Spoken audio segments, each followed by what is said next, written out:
Joko pun terkejut ada perempuan malam-malam di tengah jalan menghadangnya. Akhirnya Mas Joko tanya, menghentikan motornya dan bertanya,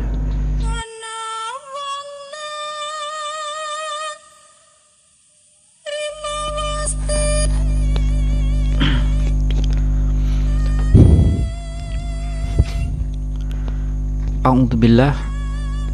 Assalamualaikum warahmatullahi wabarakatuh.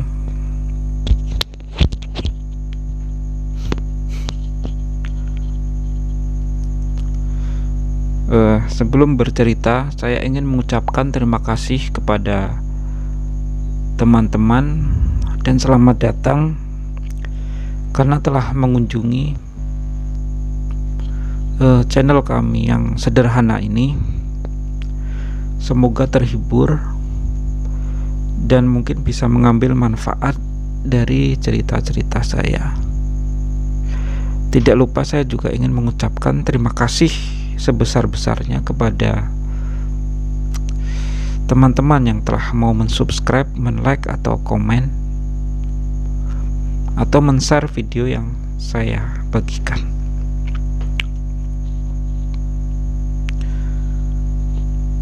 Sebelum memulai cerita, mungkin teman-teman ada yang bertanya-tanya, kenapa mic ini tidak saya taruh di sini, tapi saya pegang? Karena saya lebih merasa nyaman seperti ini ya. Karena ketika saya taruh di sini, itu biasanya suara saya seringnya lebih mendengung, entah karena apa. Saya kurang tahu. Mungkin karena mic-nya, tapi saya telah mencoba yang lain juga, tapi ya seperti itu ya. Atau karena yang lain. Jadi sementara saya merasa nyaman seperti ini, jadi saya memegang mic seperti ini ya ketika cerita ya. Nah, langsung ke cerita. Cerita ini terjadi sekitar tahun 2000-an ke atas ya. Saya lupa pastinya tahun 2000 berapa.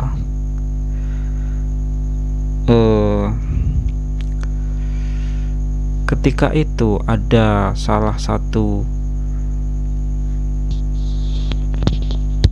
penduduk yang meninggal, perempuan yang terkenal, yang lumayan cantik ya, dan mungkin dibanggakan sama orang tuanya juga, karena orang tuanya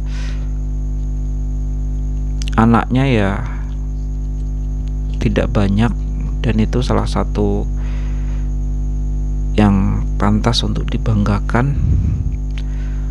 Tetapi qadarullah atau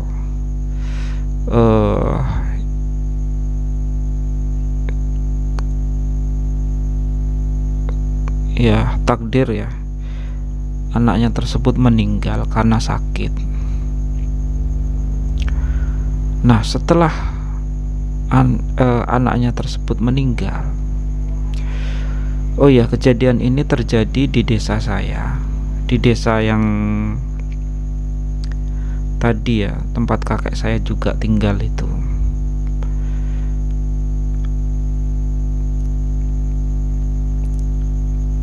Dan orang yang meninggal ini saya sebut saja, saya tidak nama sebenarnya ya, saya sebut saja namanya Novi ya, Mbak Novi. Nah,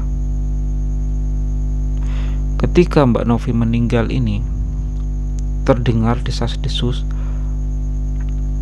banyak yang ditakuti oleh Mbak Novi. Jadi Mbak Novi ini desas-desusnya bergentayangan, terutama di sekitar rumahnya. Kondisi desa tempat kakek saya tersebut, tempat saya juga tinggal beberapa tahun ya, sebelum saya juga akhirnya tinggal di kota. sekolah di kota sampai besar dan jarang kembali lagi ke rumah, sampai berkeluarga dan seterusnya.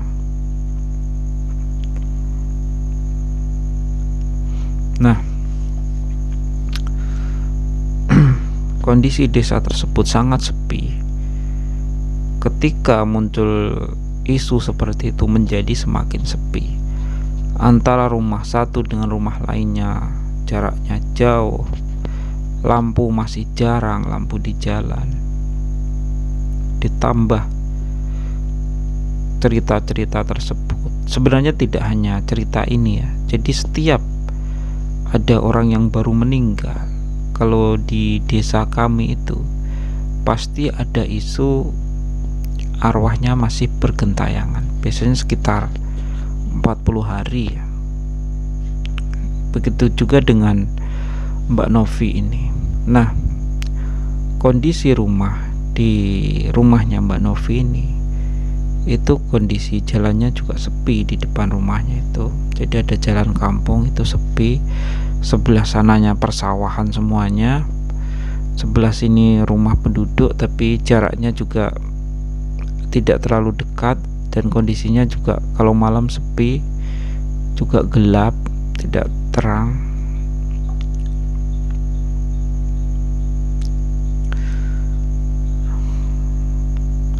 Nah, di malam tersebut ada seorang pemuda dari desa sebelah, katakanlah namanya Mas Joko ya.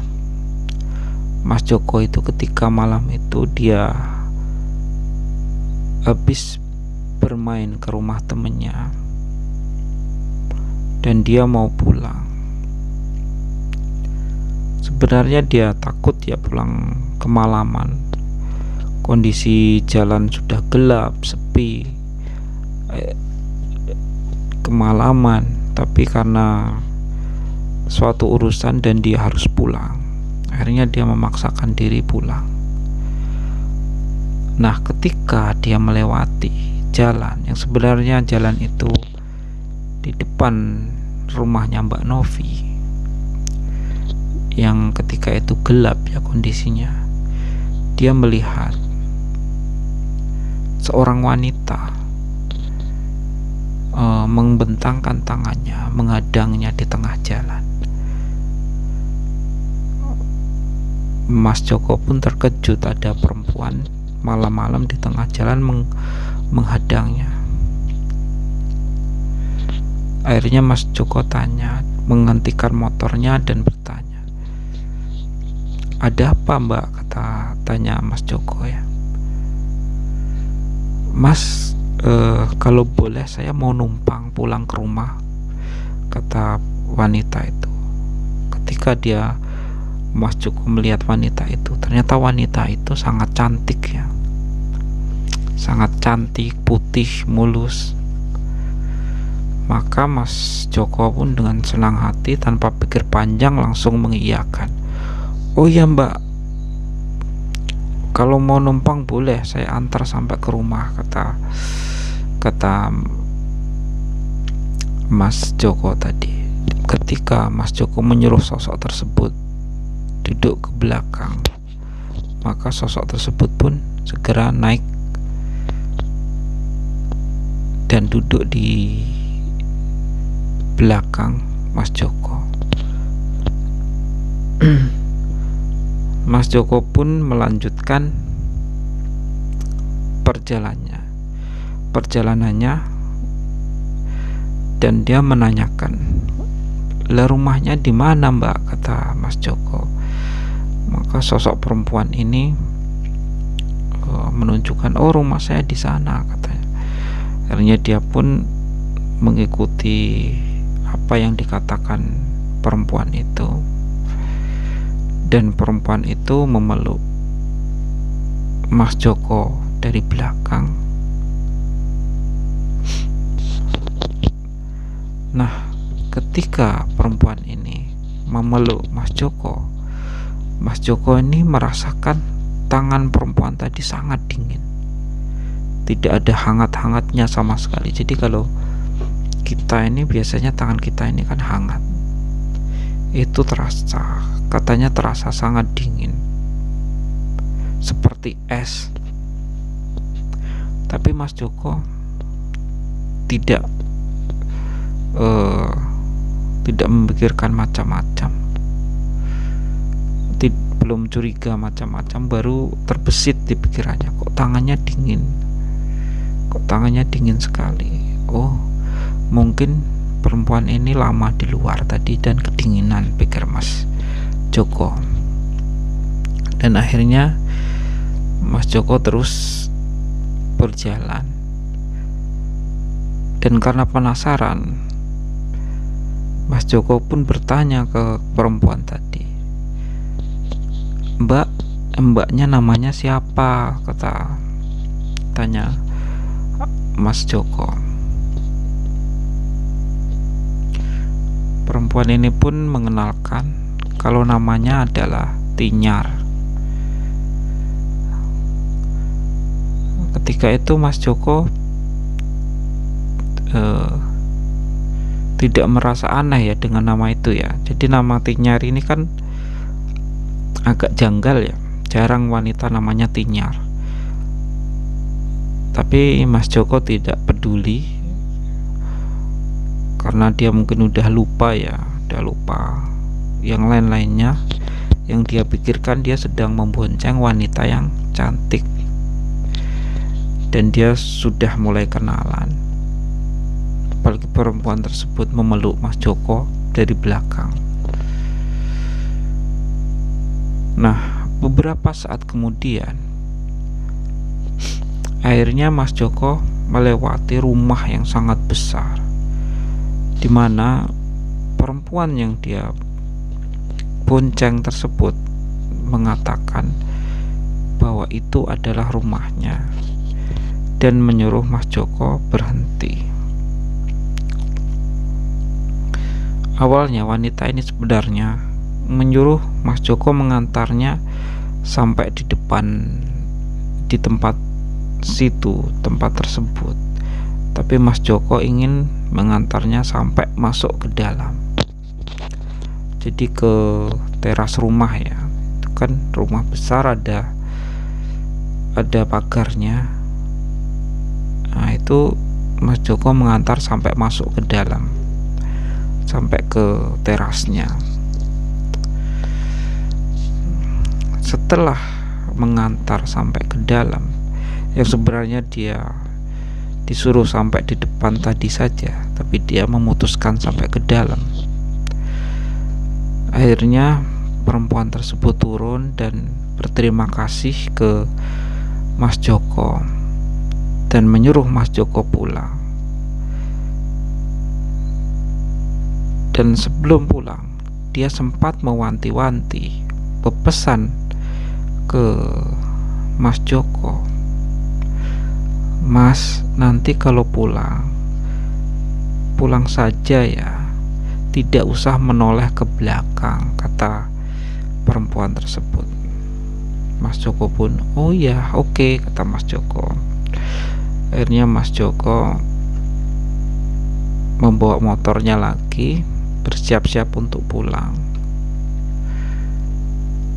Tetapi karena rasa penasarannya, karena mungkin dia berpikir bahwa perempuan ini sedang iseng atau menggodanya, karena biasanya kan kalau orang saling suka atau tertarik itu biasanya dia ketika jalan itu biasanya kita ngomong, wah kita hitung ya, dalam hitungan berapa nanti dia menoleh ke belakang apa tidak, seperti itu ya. Jadi Mas Joko ketika itu mungkin merasa seperti itu ya, dia pun menoleh ke belakang. Tetapi ketika dia menoleh ke belakang, mendadak dia sangat terkejut dengan apa yang dilihat. Mas Joko pun membanting motornya, dan ketika itu Mas Joko merasakan dengkulnya itu sudah sangat lemas. Jadi kalau buat lari itu rasanya susah banget. jadi lemas saking takut dengan apa yang dia lihat. Jadi ketika itu Mas Joko melihat dia telah masuk ke area pekuburan, masuk ke dalam, dari pintu gerbang pekuburan itu masuk ke dalamnya, dan rumah wanita tadi yang besar tadi berubah jadi kuburan tersebut. Dan wanita yang tadi dia antar berubah menjadi wanita yang pakaiannya penuh penuh darah ya. Di matanya dipenuhi, di mukanya dipenuhi dengan kapok, matanya, hidungnya, mulutnya, telinganya. Mas Joko pun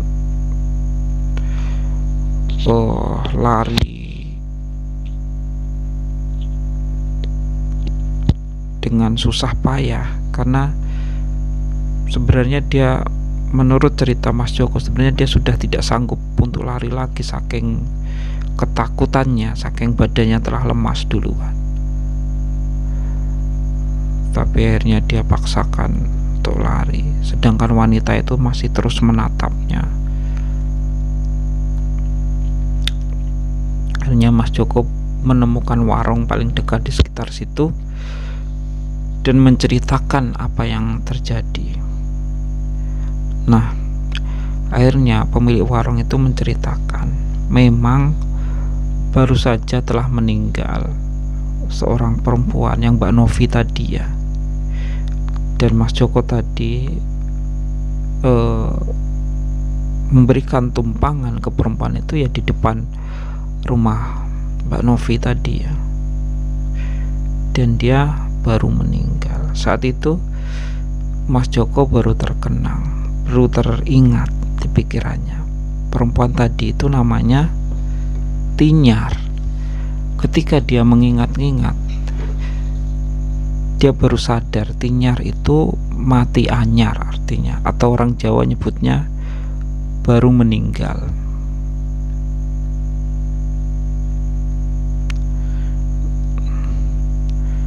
Nah, saat itu Mas Joko tidak berani lagi kembali ke kuburan untuk mengambil motornya. Jadi motor tersebut baru diambil Mas Joko besok harinya ya. Besok paginya itu baru dia berani ngambil motor tersebut. Mungkin ini saja cerita dari saya. Ketika kita mau bepergian, sebaiknya kita berdoa dulu ya. Apalagi malam hari, berdoa. Apalagi jalanan sepi.